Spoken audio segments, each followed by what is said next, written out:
Hello बच्चों, यहाँ प्रश्न एक त्रिभुज के शीर्ष दिए हुए हैं ए 5,4,6, बी 1,3 और सी 4,3,2। तो कोण का समद्विभाजक बीसी को डी बिंदु पर काटता है। तो बिंदु डी के निर्देशांक हमें ज्ञात करने हैं। तो चलिए इस प्रश्न को हल करते हैं। मुख्य अवधारणा अगर मैं इस प्रश्न का लिखूं, मुख्य अवधारणा, तो देखिए इस प्रश्न में हम एक प्रमेय लगाएंगे, कोण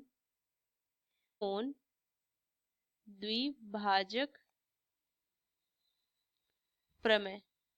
देखिए ये कोण द्विभाजक प्रमेय क्या कहता है, तो ये प्रमेय क्या कहता है कि एक त्रिभुज में किसी भी कोण का कोण द्विभाजक विपरीत भुजा को कोण वाली भुजाओं के अनुपात में विभाजित करेगा। ये मेरा कोण द्विभाजक प्रमेय है। अगर मैं इसको चित्र से समझ लूं तो देखिए इस तरीके से, अगर एक मैंने यहाँ पे त्रिभुज बना लिया, मान लीजिए पी क्यू आर, ये मैंने एक त्रिभुज बना लिया। अब इसमें मैं अगर ये वाली जो कोण है क्यू पी आर को ये विभाजित करूंगी, मतलब कि समान कोण में, ये क्या हो जाएगा, ये कोण और ये कोण समान होगा, इसको विभाजित करेंगे। ये बिंदु एस है, मान लीजिए ये ए है और ये बी है और ये एक्स वाई है। तो यहाँ से अनुपात क्या होगा, ए बटा बी बराबर एक्स बटा वाई। ये मेरा कोण द्विभाजक प्रमेय कहता है। ये चीज हमें ध्यान में रखनी है। और एक और चीज इस प्रश्न को हल करने के लिए हमें पता होना चाहिए दूरी सूत्र। तो दूरी सूत्र अगर मैं लिखूं तो यहाँ से लिखेंगे वर्गमूल x2 माइनस x1 का वर्ग जोड़ में y2 माइनस y1 का वर्ग जोड़ में z2 माइनस z1 का वर्ग। बस ये चीजें ध्यान में रखनी है। चलिए इस प्रश्न को हम हल करते हैं। सबसे पहले अगर मैं देखूं तो ये दिए हुए हैं ए 5,4,6, बी 1,1,3 और सी 4,3,2। तो एक मैं त्रिभुज बना लेती हूँ जिससे हमें समझने में आसानी होगी।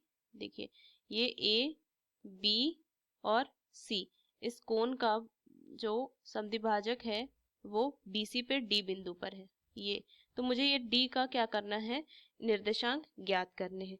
तो बस इस प्रश्न को चलिए हल करते हैं। तो सबसे पहले अगर मैं क्या करूंगी, इसमें ज्ञात करूंगी मैं ए बी की दूरी ज्ञात करेंगे। तो वर्गमूल लिखेंगे, देखिए x2 की जगह पे क्या आ जाएगा, यहाँ से ये माना जाएगा 1 माइनस में 5, ये फिर यहाँ से अगर मैं देखूं -1 -4 का वर्ग जोड़ में 3 -6 का वर्ग, ये माना आएगा। इसको हल करेंगे तो कितना हो जाएगा, वर्गमूल यहाँ से 4 का वर्ग 16 -5 का वर्ग 25 और यहाँ से माना आ जाएगा 3 का ऋण 3 का वर्ग 9। तो यहाँ से सबको अगर मैं जोड़ दूं तो ये 50 आ जाएगा। तो इसको मैं लिख सकती हूँ क्या कि 5 वर्गमूल 2, ये आ गया ए बी। फिर मैं ज्ञात करूंगी ए सी, यहाँ से AC ज्ञात करेंगे।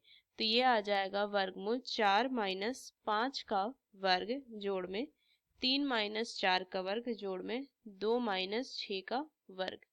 तो इसको अगर मैं हल करूँ, ऋण 1 का वर्ग 1 हो जाएगा, फिर यहाँ से 1 और ये 4 का वर्ग 16, ऋण 4 का वर्ग, तो ये वर्गमूल में 18। इसको लिख सकती हूँ 3 वर्गमूल 2, ये लिख सकते हैं। अब यहाँ से देखिए हमें, अब देखिए मुझे क्या ज्ञात हो गया, ए बी ज्ञात हो गया और ए सी ज्ञात हो गया। तो यहाँ से मैं इसको क्या लिख सकती हूँ कि बी डी बटा में सी डी या डी सी बराबर ए बी बटा में ए सी होगा। ये मैं लिखूंगी कोण द्विभाजक प्रमेय से, द्विभाजक प्रमेय से ये लिख सकती हूँ मैं। तो यहाँ से क्या हो जाएगा, बी डी बटा में सी डी बराबर में ए बी कितना था, 5 वर्गमूल 2 बटा में 3 वर्गमूल 2। तो यहाँ से आ जाएगा 5 बटा 3। तो इसका मतलब क्या कह सकती हूँ कि डी जो है ए बी को यहाँ से लिखेंगे, ये सॉरी बी सी को 5:3 में विभाजित करता है, विभाजित करता है, ये विभाजित करता है। तो डी जो हो जाए,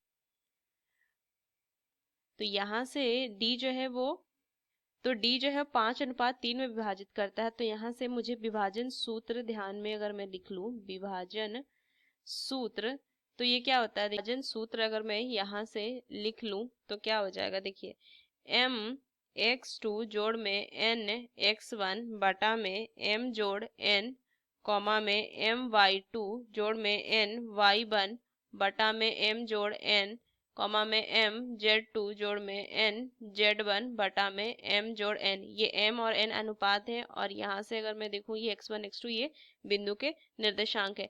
तो बस यहाँ से मान अगर मैं रख दूं तो क्या हो जाएगा, देखिए m जो है वो m का मान 5 है और n का मान 3 है।